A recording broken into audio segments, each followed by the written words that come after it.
maklumkan kepada Yang Berhormat berhubung perkara ini. Dan berhubung dengan Ipoh Timur, yang ini saya kena terangkan kepada Ipoh Timur. Yang ini saya tak bersetuju. Banyak tadi saya setuju dengan Ipoh Timur, yang ini saya tak bersetuju. Setakat hari ini Ipoh Timur, saya telah berjumpa dengan Maxis, saya telah berjumpa dengan media Prima.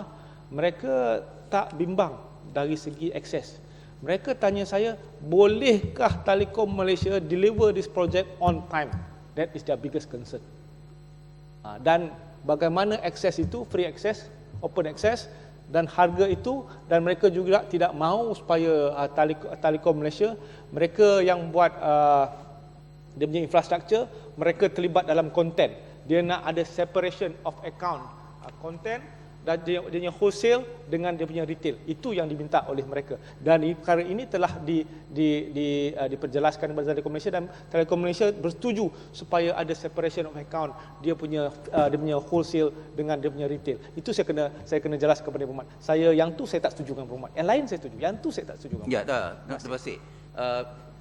Itulah antara masalah-masalah yang isu-isu yang menjadi concern. Tetapi yang Berhormat kata bahawa Telekom tak pernah menjadi bully, tapi inilah sangat jelas dalam industri 10 tahun ini.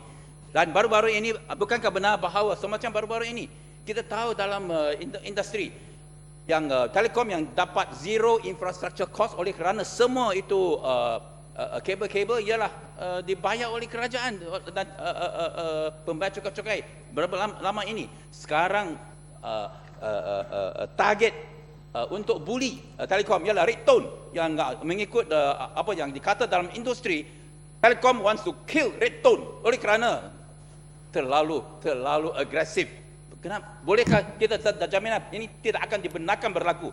Rate tone atau apa-apa syarikat bolehlah bergerak, bergiat dengan bebas supaya negara boleh dapat keuntungan. Terima kasih Yang Berhormat. Saya bersetuju dengan Yang Berhormat ini. Saya tidak akan benarkan mana-mana syarikat, sama ada yang besar atau yang kecil, sama ada Kerajaan Barisan Nasional pun saya kalau bawah ni saya tak bully pembangkang. Itu saya bagi jaminan. Begitu juga dalam industri ni, Telekom Malaysia kita pastikan dia tak akan bully rate tone. Kalau ada perkara ini spesifik, Yang Berhormat boleh maklumkan kepada rate tone tu. Kalau mereka jumpa dengan Suruhanjaya Komunikasi Multimedia, mereka tak dapat respon yang baik, boleh jumpa dengan saya. Yang Berhormat pun boleh bawa jumpa dengan saya. Saya bagi jaminan there's no such thing of bully dalam perkara ni. Dan kita mahu lihat supaya juga seperti Yang Berhormat mahu melihat bahawa industri ini boleh prosper di masa yang akan datang. Itu penting bagi negara kita, Yang Berhormat. Selain daripada itu, pemilikan daripada 90% market share, broadband market share dengan izin oleh TM dapat menjamin take-up ke atas perkhidmatan dan kejayaan projek HSBB. TM juga selama ini telah menunjukkan komitmen dalam perluasan infrastruktur jalur lebar dengan membuat pelaburan sekitar ringgit Malaysia 4 bilion bagi menyediakan perkhidmatan jalur lebar di seluruh negara. Ini adalah penting bagi memastikan sasaran untuk mencapai penembusan jalur lebar isi rumah sebanyak 50% pada tahun 2010 di negara ini tercapai. Saya juga ingin menjelaskan di sini bahawa strategi pelaksanaan jalur lebar ini tidak tertumpu di kawasan dengan izin high economic impact sahaja. Pelaksanaan jalur lebar nasional akan meliputi 3 zon yang telah dikenal pasti, iaitu zon 1 di kawasan berimpak tinggi di bandar, zon 2 di kawasan pinggir bandar dan zon 3 di kawasan luar bandar. Pelan tersebut merangkumi strategi pelaksanaan bagi kedua-dua aspek permintaan demand dan penawaran supply perkhidmatan jalur lebar bagi meningkatkan lagi penembusan jalur lebar di seluruh negara. Projek High Speed Broadband HSBB bagi pelaksanaan faksa pertama zon 1 akan dilaksanakan ke kawasan-kawasan yang berimpak tinggi di kawasan Lembah Kelang Dalam, kawasan-kawasan perindustrian dan wilayah pembangunan Iskandar dengan kelajuan melebihi 10 megabit per second, memandangkan kos pelaksanaan HSBB ke seluruh negara adalah tinggi. Pelaksanaan HSBB di kawasan yang mempunyai impak ekonomi yang tinggi adalah amat perlu bagi memastikan negara tidak ketinggalan dan dapat bersaing di peringkat global. Dalam pelaksanaan projek jalur lebar nasional ini juga penduduk pinggir bandar dan luar bandar akan turut dapat menikmati perkhidmatan jalur lebar melalui inisiatif jalur lebar untuk orang ramai.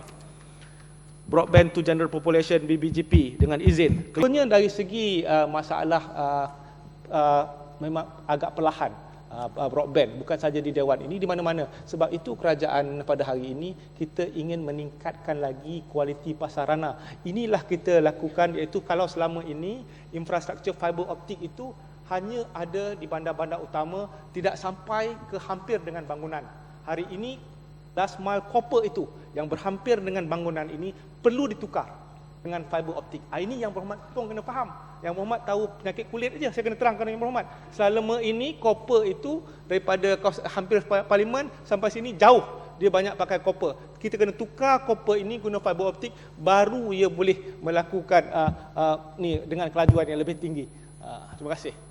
Yang berhormat, saya rasa masa telah agak lewat. Ada 2 lagi kementerian.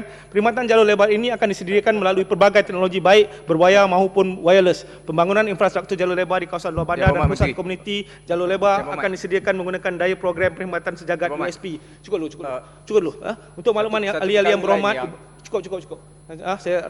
Di bawah plan jalur lebar negara yang telah diperkenalkan, negeri Pulau Pinang telah dipilih sebagai projek perintis bagi pelaksanaan jalur lebar bagi memberikan perkhidmatan broadband di Pulau Pinang, di mana ia melibatkan peruntukan kerajaan sebanyak ringgit Malaysia 20 juta.